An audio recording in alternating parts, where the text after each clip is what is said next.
Samantala, tiniyak ng Malacanang na may sapat na pondo ang pamahalaan para sa rehabilitasyon ng Zamboanga City. Sinabi ng palasyo na nakatutok ang gobyerno sa pagpapaabot ng tulong sa mga apektado ng krisis sa lungsod.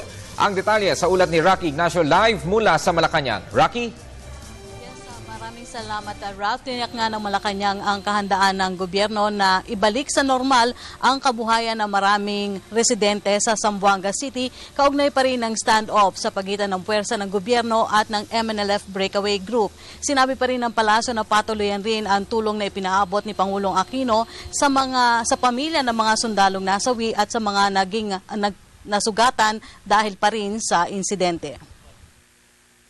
Nakatutok si Pangulo Aquino sa Zamboanga City para sa agarang pagpapaabot ng tulong sa mga apektadong residente kaugnay ng Zamboanga City standoff. Ayon kay Presidential Spokesperson Edwin Lecerda, may sapat na pondo ang pamahalaan para sa ipatutupad na rehabilitasyon upang maibalik sa normal ang kanilang pamumuhay. We've seen the damage caused to the peoples in Zamboanga City, and national government is prepared to help.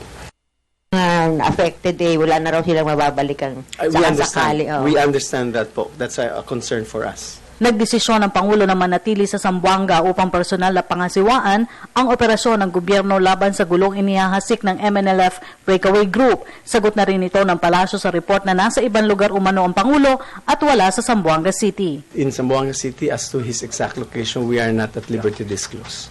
Bukod kasi sa tulong para sa mga apektadong residente, may pagkakalobring assistance ang Pangulo sa mga nasawi at sugatang sundalo.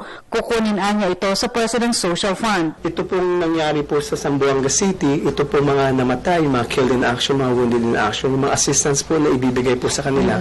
Manggagaling po yun sa President's Social Fund.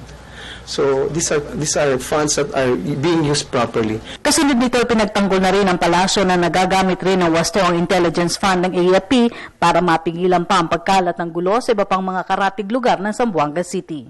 I think they were able to do their intelligence work. Except that some of them were able to disguise themselves even before.